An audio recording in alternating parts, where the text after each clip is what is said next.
Bill Laimbeer, the dirtiest player in NBA history. What's YouTube? What's something to got?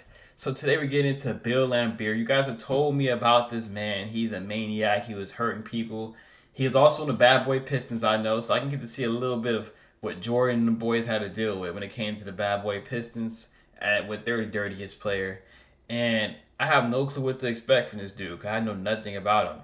So let's get right into this video. I hope you have a good day. My socials and the original video will be linked down below.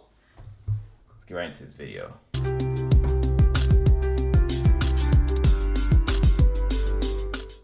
The NBA in the 1980s was known for its fierce style of defense. Not every team in that decade played great defense, but several did, and one of those teams specifically played not just great team defense, but violent defense. If the opposing team ever decided to attack the painted area, this team was sure to punish them physically for it. I'm talking about the bad boy Detroit Pistons. The talented leader of this team was Isaiah Thomas, but the member with the most bite was none other than their 6'11 center, Bill Laimbeer.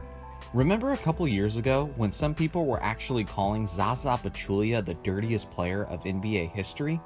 Yeah, Bill Laimbeer is the reason I found that hilarious. Laimbeer was notorious for his trash talking, Yo, he looks like I found that hilarious.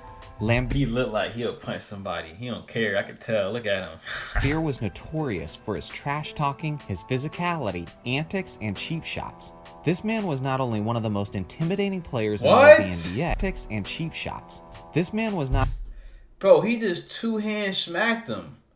Not even going for the ball. The ball not even in his vicinity of his hands at all.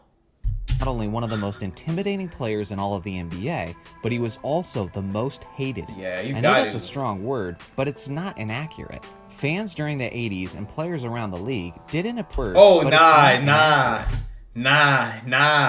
You put your little setup and he has his hands down. He's not worried about you. Nah, and then you try to flinch at him. He didn't move at all, and then he says something back. I wonder what Bill said. Fans during the 80s and players around the league didn't appreciate the way Laimbeer was always instigating fights and finding ways to put the offensive player in danger.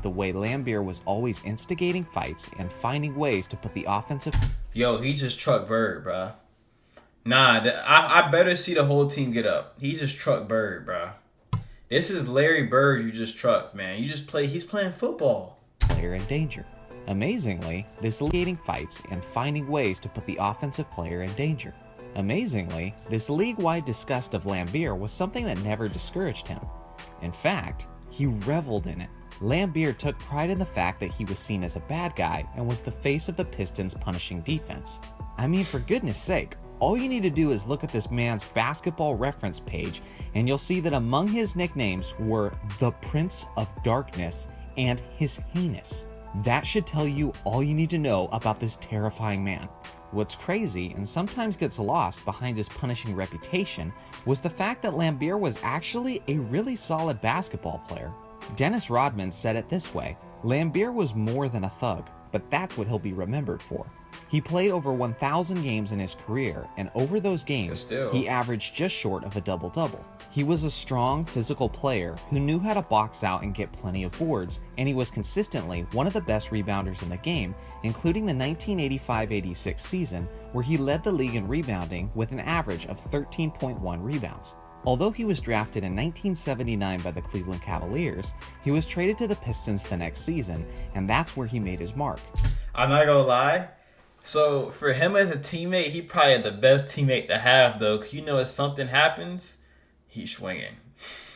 He's swinging. But at the same time, on the contrary, you know as one of his teammates, you gotta be swinging because he always swinging. So it's like, you know what I'm saying? During the best stretch of his career, from 1981 to 1989, he averaged 14.6 points, 11.1 rebounds on 50.2% shooting. He was also one of the first stretch bigs of the NBA. Despite being a 6'11 center in the 80s, Laimbeer would still step outside and knock down three-pointers consistently, especially later on in his career. So he was a stretch big and he was dirty? Nah, he was one of the perfect centers to have. I ain't gonna lie. Back then, too, he was a center that can shoot the three back then, and he was hurting people and getting away with it. And he was like, nah, he's low-key one of the best teammates to have. I ain't gonna lie. With guards like Isaiah Thomas and Joe Dumars, Laimbeer was always setting screens and usually took advantage of those plays by running the pick and pop and converting many three-pointers. He was tough, and he was also extremely durable, as he never played less than 79 games in a season in his first 14 years of his career. Wow. That's pretty remarkable considering all the chaos he always found himself in the middle of. At one point, he actually played in 685 games straight, which is the fifth longest streak of NBA history. Hey, Laimbeer, you lost the this streak one. Ended Who's this? Not due to an injury, which is the fifth long point he actually, considering all the chaos. That's my boy Chuck. Okay, that's why he lost that one. Okay, haha. In his first 14 years of his career. That's pretty remarkable considering all the chaos he always found himself in the middle of. At one point, he actually played in 685 games straight, which is the fifth longest streak of NBA history. The streak ended not due to an injury, but actually a suspension. Somehow, that seems quite fitting. During his best years, he was averaging over 17 points and over 12 rebounds. That's decently close to prime Pau Gasol numbers. That's a good way of describing him, actually. He's basically a violent discount version of Pau Gasol. Yeah, I like that. Later in the 80s, the Pistons finally broke through and won back-to-back championships in the 1989 and the 1990 season, and Bill had a lot to do with their success those years, especially defensively.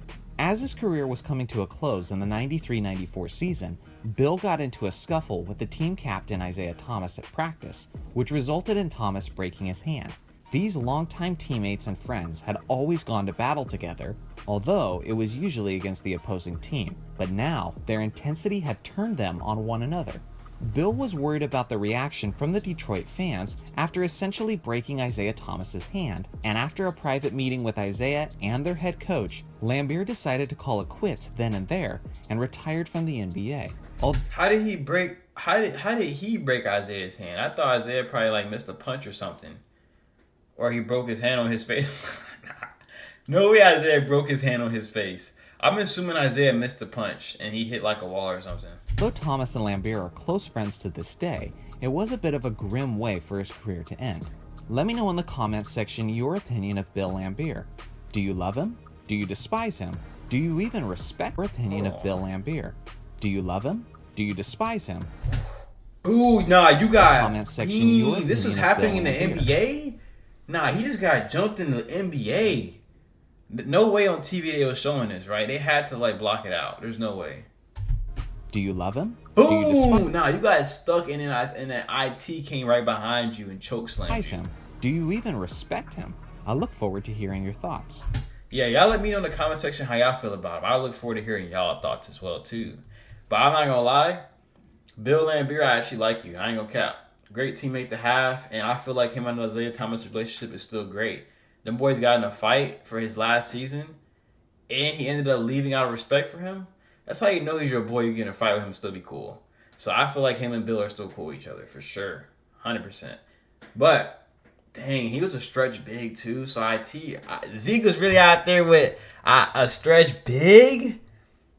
That's crazy. I didn't even know that. Hey, you learn something new every day. Subscribe to the channel, comment down below. I really enjoyed this video a lot. I'm not gonna lie, this was a very interesting video. It's your boy Tori Sama, and I'm out.